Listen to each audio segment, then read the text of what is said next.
WJOP Radio, WJOP LP, 96.3 FM. And good morning, I'm Damon, and we have our guest with us this morning, Newburyport Fire Chief Christopher LeClaire. And Chief, welcome into WJOP Radio. Good morning, Wynn. Thanks for having me in this wonderful studio. It's a beautiful studio. Look at this. We have the sun shining in. We have... it was a great place to stare at the eclipse yesterday. Yeah, I bet. Hopefully you did that safely.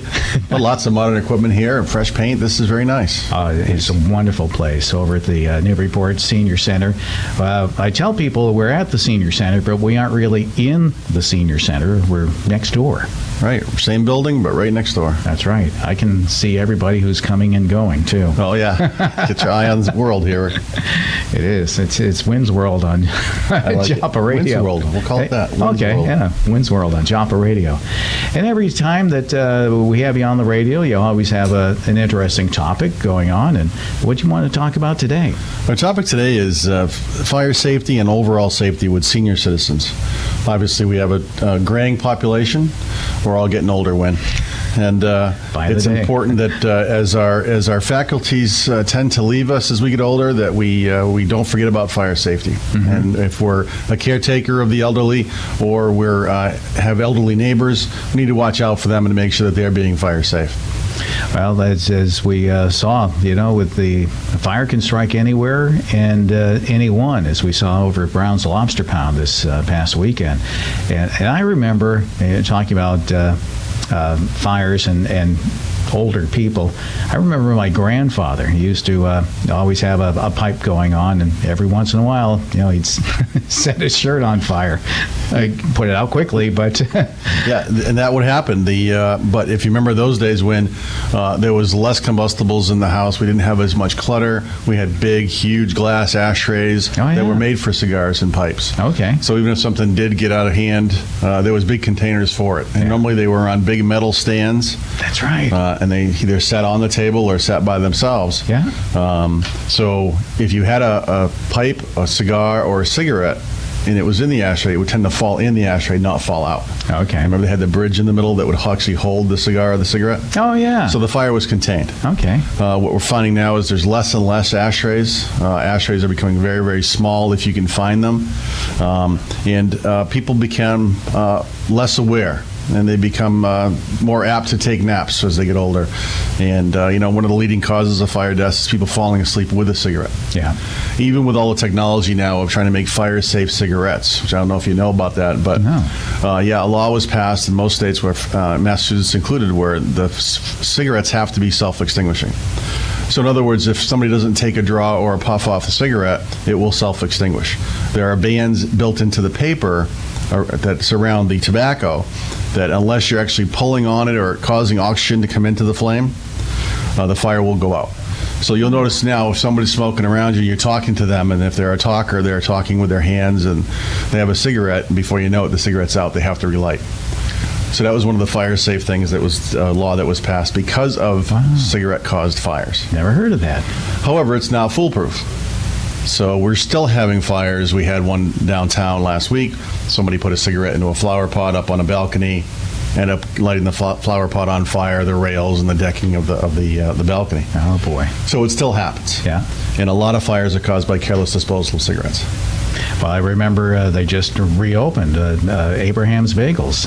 Didn't somebody put a cigarette in bark mulch or something like that? That was a suspected cause. So many people pass through there, and there's smokers downtown that, in careless disposal, just flicking a cigarette out into the mulch or out a car window along the highway, especially when we have lack of rain and everything's very dry. We end up with brush fires along the highway. And there really is only so many causes for that. So the suspicion is careless disposal of cigarettes. Yeah. Oh, okay. So, all right. So what do we do here? Well, speaking of smoking, if people are smoking, one of the things to get into the habit of, and I remember my parents smoked, heavy smokers inside the house, and as they got older, we tried to say, and it's tougher in the wintertime in this climate to say, look, if you have to smoke, go outside. That way, if you throw the butt, it's in the driveway, we'll put a can outside, but stop smoking in the house because you'd be there in the easy chair watching TV, they have a cigarette in their hand, and fall asleep. My father actually had like little burn marks on his fingers because he smoked the cigarettes with no filters, and the fire would go all the way down to his fingers. That's how he knew it was time to dump it in the ashtray, when his fingers were burning. Or burn holes. You watch elderly people that smoke and they have burn holes in their shirts. Yeah. And what's happening is they're falling asleep with a cigarette. And people tend to not throw as much stuff away. They keep things, old mail, old newspapers, and they usually have them around their comfort area, around that easy chair, same place that they're smoking. We've seen fatal fires with elderly people smoking in bed. Smoking in bed, no matter how old you are, is a bad idea. Yeah. Because you fall asleep with a cigarette, you have flammable, and not as flammable as they were in the old days, but you still have flammable surroundings, the sheets, the mattress, that stuff. And remember, most of the stuff in our house these days is petroleum-based. It's oil-based. It's plastics. Virtually everything in our home now, from the flooring to the walls to the ceiling, it's plastic-based. We don't even have real wood floors anymore. They're plastic. The doors are plastic. The shelves are plastic. We're going out and buying more plastic stuff. We're putting our decks and our houses are now plastic because we don't want to do it again. Yeah. So we're surrounding ourselves in plastics, and that's petroleum-based. So when the fire does start, not only does it burn hotter, it burns dirtier, it doesn't burn as clean. So you have acrid black smoke that is full of poisons and unburned carbon, things like hydrogen cyanide and carbon monoxide and carbon dioxide, all that stuff in the smoke makes us less able to operate. Now, a person with all their faculties, if they're caught in the smoke, what the smoke does, if you're fortunate enough to wake up, because the carbon monoxide actually puts you in a deeper sleep, so you don't wake up to as quickly as you would, and you end up in a deeper sleep and you don't get out. But people that do get up, and people that have been in their homes for 50 years, think they know their homes. If you blindfolded them on a good day and said, find your way out of the house, when you could probably do it. But if I introduce smoke in that environment, and now you're coughing on the smoke, the chemicals in smoke are affecting your thinking, you can't find your way out of the house. So what we need to have is fire-safe practices, early notification, which means working smoke detectors. And when we get to the elderly, maybe a smoke detector isn't enough. Perhaps we know people that are hard of hearing. Perhaps we know deaf people. They actually make devices now that it's not just a smoke alarm that goes off. There's flashing lights that go off in the house, strobe lights that go off. The bed will vibrate to let people know that are deaf that the smoke alarms are going off. There's all these technological advances to help people get up and get out of the house. Wow. So not only do they have to be familiar with the way they normally go, and most fire victims are found in our normal route out of the house. Really? Yeah. Even though we drill about 2 ways out and knowing 2 ways out, if you have someone in a panic situation that goes for the way they normally go out and they can't get out that way, they will forget how to get out of their house unless they drill it and practice and they know the second way out. It's one thing to talk about going out your bedroom window, but when was the last time you actually did it? Yeah. So you tell the kids, look, if there's a fire, go out the window. Yeah. Well, unless you practice with your kids going out the window, it's not going to work when you need it to work. So smoke outside, never smoke in bed. Medications can affect the way you operate. You know, they talk about do not operate heavy machinery with your medications. Well, don't smoke. You know, anytime you're doing anything hazardous, you shouldn't be doing it while you're on medications, especially if you don't know how that new medication will affect your senses and your abilities. And we still have elderly people smoking while on oxygen. Now, everybody thinks oxygen is flammable. It isn't. Oh, it's not? It's not. But what it is in order to have fire, you have to have 3 things: fuel, heat, and oxygen. Okay. So in the room right now with this wind, hopefully, there's 21% oxygen in the air. So if we lit a piece of paper on this table right now, it's going to burn at a certain rate. Okay. We're going to heat it up until it reaches its ignition temperature, and then it's going to start to burn. But it can only burn so fast because of the oxygen in the room. And you'll notice that some fires, as they burn in really tight houses, will get there and there's just smoke leaking out. The fire is actually, the free burning has snuffed because it's used up all the oxygen in the room. And you watch somebody breaks a window or kicks a door in, and the fire takes off because now we're reintroducing oxygen. And now it's taken off. That's why, what's that movie, Backdraft or something? Exactly, that's what happens. Okay. The fire consumes all the oxygen. You still have the 2 things. You still have fuel and you still have heat, but you don't have enough oxygen to support combustion. So somebody well-intentioned decides they want to kick the front door in or break a window thinking they're helping, and they're not. Because we'll do that when we have a charged hose line ready to go, and then we'll enter the building so we can control the fire that's going to kick back up. Sometimes it kicks back up explosively. Not so much the way Hollywood does it, but it can be very dramatic. And it can cause civilian injuries, firefighter injuries.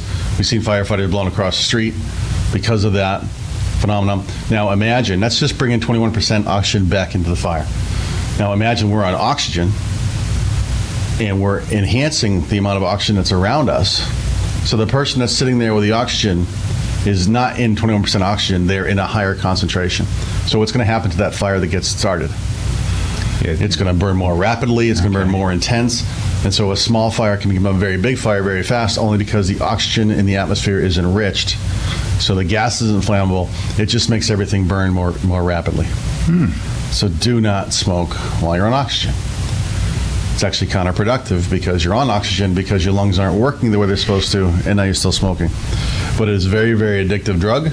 It's tough to get off it, and we have to help all of our people, our elderly, get off the cigarettes, especially if they're on oxygen. Oh, wow. Smoke alarms, we stress every time we talk about smoke alarms. And, people may get sick of the message, but for every fatal fire that I've been to in my career, it all had the same theme. There were not working smoke detectors in the house. And had there been working smoke detectors, these people probably would be alive.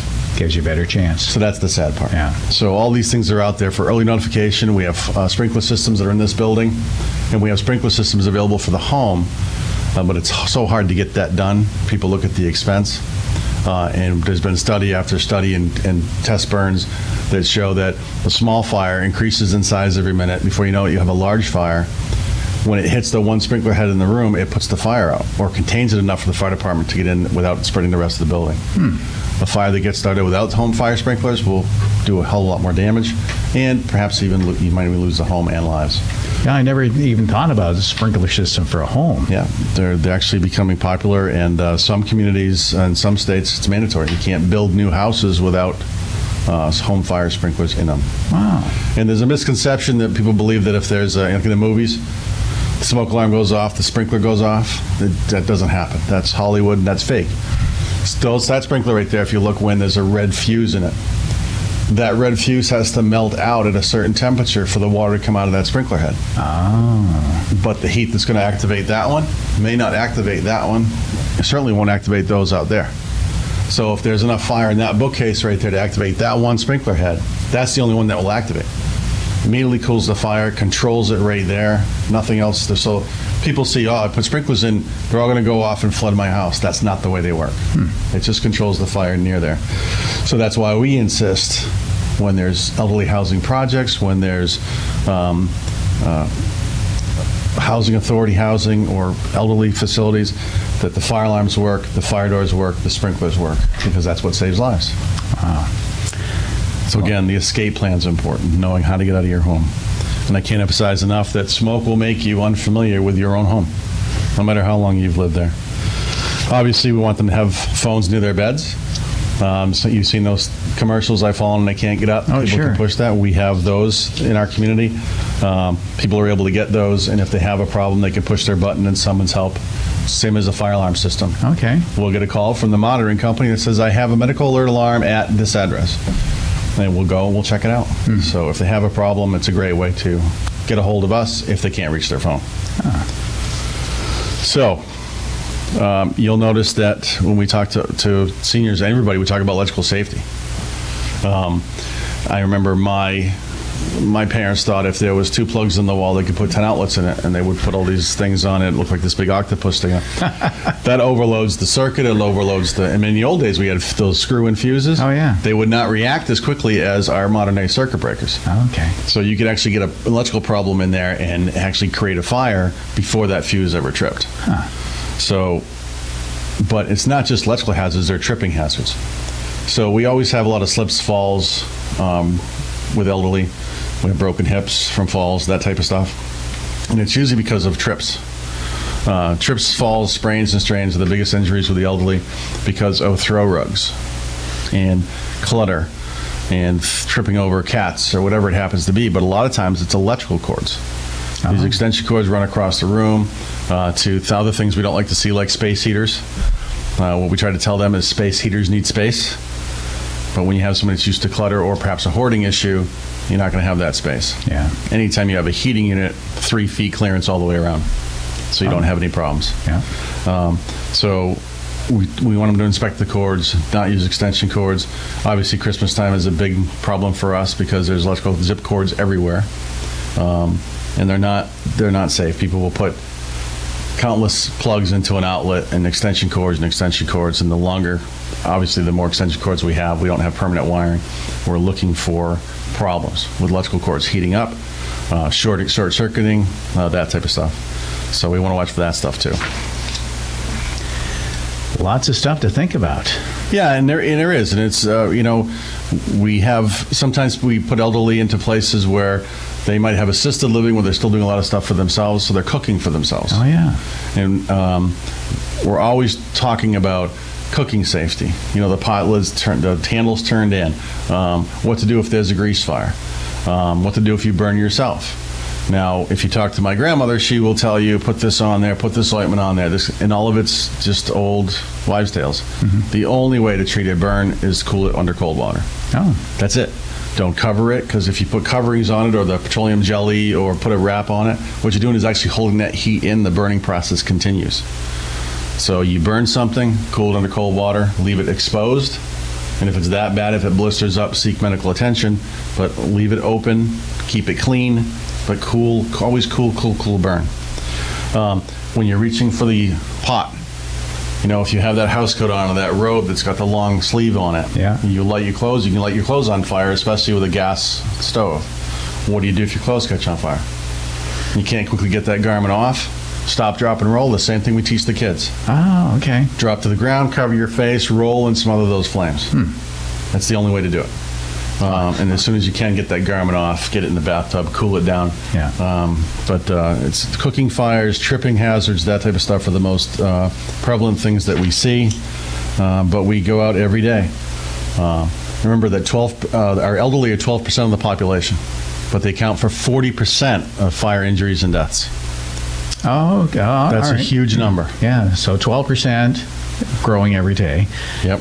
But 40% of deaths and injuries. Yes, from fires. Wow. And, and again, most fatal fires occur at night when we're at our most vulnerable, when we're sleeping.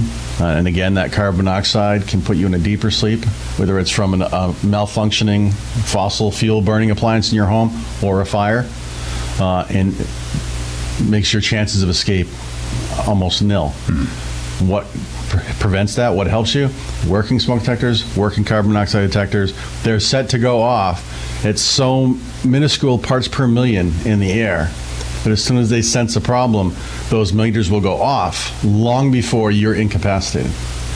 So those go off. We tell people, open the windows, get out of the house, air the place out, call the fire department, because the easiest way to get unexposed to something that you've been exposed to inside your environment is to get out to fresh air. Okay. Get back out to that 21% oxygen outside and breathe clean air. Mm-hmm. Well, there's a lot of things to think about, and by all means, if anybody has any questions, they should get a hold of the Newburyport Fire Department, and you'll have somebody come out to talk to them. Well, not only will we do that, Win, but if somebody has a problem, an issue, or questions about fire safety in their home, if they have the right devices, the right detectors, if they want to help with developing a home escape plan, and then help with the kids or the elderly practicing how to get out, gladly come out and help them do that, inspect their home, again, in a helpful way, a non-punitive way. There's no fines involved or charges involved. If you're curious about what you need to do to your home to make it safe, just call us. We'd gladly come out, do a home safety review for you, and tell you, make recommendations for you to be extra fire safe. You always have lots of information. I appreciate it too, and hopefully, we've been able to help somebody who may have an issue, or they might realize that they have an issue. Yeah, one of the hardest things to measure, especially with fire prevention, is how many injuries. Either teaching kids very young what to do, or teaching the elderly. It's very difficult to measure how many injuries or deaths you prevent. But the other evidence is clear. We're still seeing injuries in the elderly. We're still seeing things that don't have to happen. We're still seeing fire injuries and fatalities due to no working smoke detectors, which hard to believe in 2017. We're still trying to get people to put smoke detectors in their home. Yeah. But it still happens. Yeah. All right. Well, Chief, thank you very much for joining us today. We'll get you back again. And let's see, September, we're probably going to talk about, it could be a look ahead to Halloween costumes, flammable Halloween costumes. Yes, sir. Just thinking.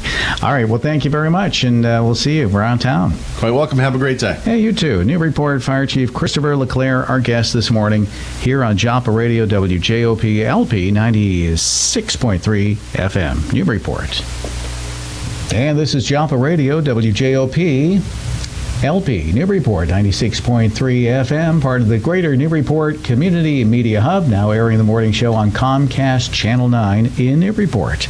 And our guest right now is Dan Ventura, and Dan is with Fairway Mortgage in Newburyport. And Dan, good morning to you. Hey, Wynn. How are you doing today? Thanks for having me. Oh, it's my pleasure to have you here. And it's very timely because, well, we'll get into that a little bit later on. A lot of people know you around town, and not because of the picture at the post office, but oh, really? We're gonna start out going that way.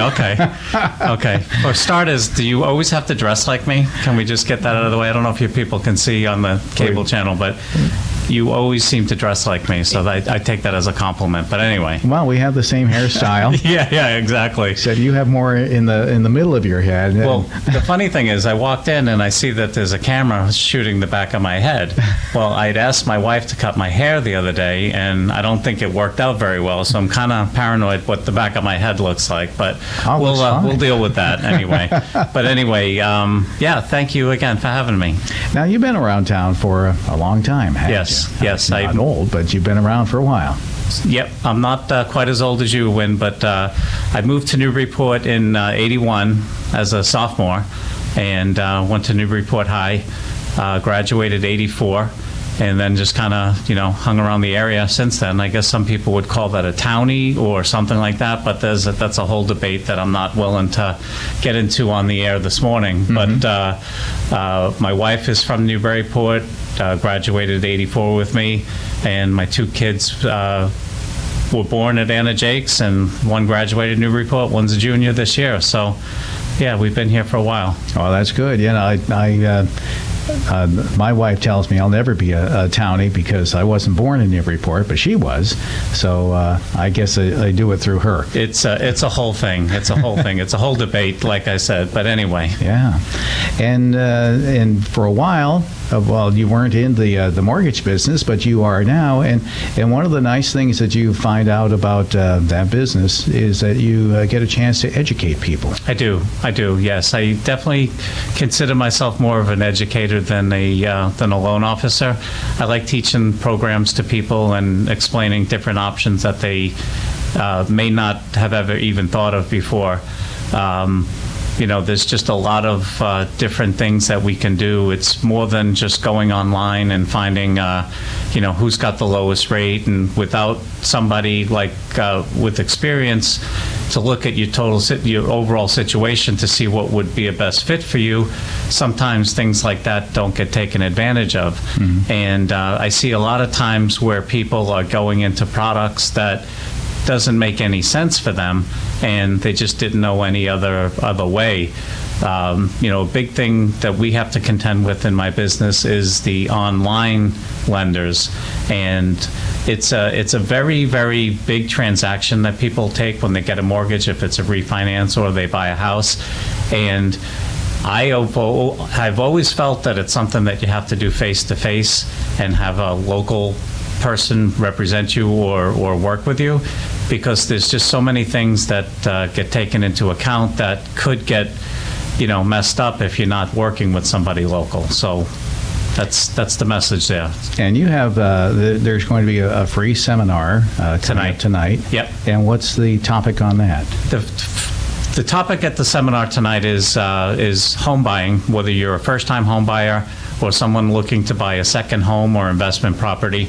It's going to be at the Elks tonight from 5 to 8, and putting it on in conjunction with Frank Bertolino and the North Shore Realty Group and attorney Charlie Palmisano from Liberty Law. So it's the first time the three of us are putting on a seminar together. And with the massive publicity that this station's going to give us, I'm expecting it to be a full house down there. But we'll give them basically from A to Z on how the process works. And like I said, if you're a first-time home buyer or a savvy investor, we have something for everybody. And we're going to have some food and drinks and things like that. So if people are around the area tonight and want to stop in the Elks to say hello, we would sure love to see them. It's just kind of ironic. We had Newburyport Fire Chief Christopher LeClaire on just prior to you coming in, and he was talking about fire safety. One of the sad parts about a fire when it strikes a home is quite often you have to get a new home. So right, and now you're on to. There you go. Look at you setting up your guests, right? I know. Yeah, getting them all going there. What is the plan for the station here? Is it you're going to do the show every day and like you did at the other place, or? Yeah, every day, Monday through Friday. Yeah, take some holidays off. Yeah, and I think I was told I get 20 weeks vacation. 20 weeks vacation. Okay. So that's just in line with where you were. That was good. No, but it's the same concept. Talk to local people about local things, and just trying to make it informative and make it entertaining as well. Yeah. So we had the show briefly on the air at WMBP when before the sale, and we were just getting into our groove. So we did the weekly show for about 4 or 5 weeks, and the thing I struggled with in the beginning with, I hear you and you've got this perfect radio voice, and was trying to figure out what I should do for a radio voice. Do I be the loud, obnoxious guy that is constantly screaming, or do I just talk myself, or do I try to do personas and things like that? But 5 weeks in, and then we got the pink slip. So want to thank you for crushing my soul. Hey, I got the pink slip too. Yeah. But it was funny. I owned a business in the late '80s, and it was a cleaning company. And I know we briefly talked about it, but one of the things that one of the accounts that I had was for David Hall cleaning the tannery, and you and I worked out a deal. Whereas if I kept the station clean, you would give me, commercials. So going back, to probably 1989, I show up the first time to do the cleaning, and you had a really nice guy on the air in the morning. I don't remember his name. It maybe have been Bob or something like that. Bill Irwin and Bob Fitta. Okay, yep. So they were great guys. So I'm doing the office, and they take a break, and I'm looking out the window, and I see a styrofoam cup on a string. And I'm like, oh my goodness, what's that? I'm like, do I clean this? What's going on with this? So I go about my business cleaning, and then the guy, Bill or Bob or Johnny or whoever it was, starts to do the weather. And he's given the temperature and what the forecast is, and then looks out the window. And to determine the wind, he would see if the cup on the string was blowing or not, and that's how they could tell how windy it was. I was like, oh my goodness, we have arrived here at WNBP. This is good. So it was kind of interesting, 20-something years later to be, in the station, doing a show that I said had maybe total 5 listeners. But we'll never know. It was a good run while it lasted. Well, it was and very informative too. And one of the things because I did listen, I was one of the 5. One of the things I caught on was you were talking about credit one day, and credit card debt. And I guess when it comes to credit scores, there are certain things that those big boys look at. They absolutely do. It has to do with how to manage your credit and how to have a good credit score. And it's so important because things that you buy, insurance policies or mortgage rates, all have to do with what your credit score is. And there's a lot of things that people can do to fix their scores pretty quickly, and I like to educate people on what those things are. One tip that I can give is revolving debt. If you've got a revolving debt charge account, say with Home Depot or Sears or somebody like that, it's always best, and you get better scoring if you keep the balance of those accounts at 30% or less. So for example, if you've got a $1,000 limit at a Home Depot account, never charge more than $300 or your score will get weighted down because of that. And that is just a quick thing that people can look at their balances and maybe shift some things around, maybe pay some things down. But if you can demonstrate no more usage than 30%, you're going to get the benefit of a higher credit score. And with that, like I said, it becomes lower mortgage rates, better insurance premiums, and things like that. Okay, so very, very helpful tip right there. You think so? Oh, yeah. Yeah, it must be the shirt. Or the haircut. Or the haircut, yeah, well, I don't know. We'll see what that looks like later. But yeah, it's just an important thing to manage. And I'll tell you, the biggest culprit that I've seen has been a detriment to people is the at the register, I call it at the register flop, like when you're at Kohl's and Old Navy and it's Christmas time and you get to save 10% if you open up a charge card. Well, people like, well, yeah, I'll save the 10%, not knowing what they're really doing is opening up a credit card. They see notices come in, they don't realize that it's a credit card bill or something like that. It doesn't get paid. I've had people go 3 or 4 months late and past due and saw their credit scores drop 80, 90, 100 points. And they go to refinance or go to buy a house. Now they're in a situation where their mortgage rates are affected because of this late credit card and their score dropped. Now their interest rate on their mortgage might be 0.25% higher, maybe 3/8, all for the one thing. So it's very critical that whenever you give somebody your social security number and apply for credit, that you keep an eye on the bills and the invoices and making sure that everything is the way it is. And I do want to add one thing about credit is these online, they're popping up all over the place. Credit Karma has it. A lot of places offer like a free credit score. So it's not uncommon for someone to, give me a call, say, I want to get pre-approved for a mortgage. I know what my credit is. It's on Credit Karma. I'll send you a screenshot if that's okay. And I'm like, well, that's fine. But Credit Karma and these other online places do not use the same scoring model as all the investors and lenders, Fannie Mae, Freddie Mac, FHA. They use a system called Vantage Score, where everybody else uses FICO. So FICO is something that you've probably heard of. Say yes. Sure. Yeah. Yeah. FICO, Fair Isaac Company. It's the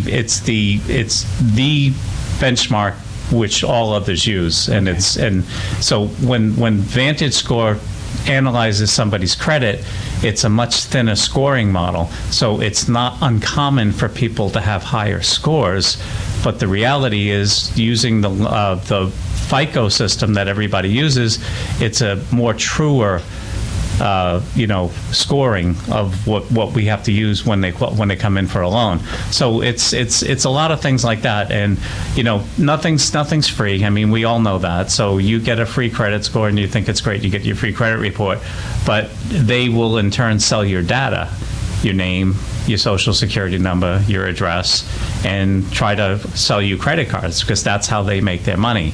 They don't have all these commercials on major network TV because of any other reason, because it's a very profitable business, and they get their revenue by selling your information and selling you credit cards. Very good to know. Yeah. Well, if you have questions about credit, by all means, you'll be able to answer that maybe tonight at the Elks on Low Street in Newburyport. Absolutely, 5 o'clock at the Elks tonight. Come down, have some pizza, have something to drink, say hello. Giving away some goodies, and again, it's just it's a great community. Grateful to be part of it, and hope to see everybody. I know that you're very generous with your time. Frank certainly very generous with his time as well, and the attorney. I don't know the attorney, but Charlie. Charlie. Yep, very good man. Yep. Okay. His office is above Abraham's. That's right. So he was. They were often overlooked during in the fire and things like that, but they were displaced as well when the fire hit down there, and the grace in which they handled, losing their office in the middle of a very busy time speaks a lot to them as well. Rob Champetti and Charlie Palmisano, they do a great job. All right. Well, Dan, you do too, and I want to thank you for Thank you, Win. Thanks for having me. Will you have me again? Oh, sure. Yeah. Yeah. All right. Sure. We'll have you on. Just give me a call before you come in, so we make sure we make sure we do dress We're alike. color coordinated. That's going to happen no matter what. So yeah, that's all good. All right. Well, Dan, thank you very much, and good luck with the seminar tonight. Thank you. Thank you again. Free seminar tonight. Yes. Over the Thanks, hills. Win. All right. Dan Ventura, Fairway Mortgage in Newburyport, our guest here on WJOP Radio, WJOP LP 96.3 FM.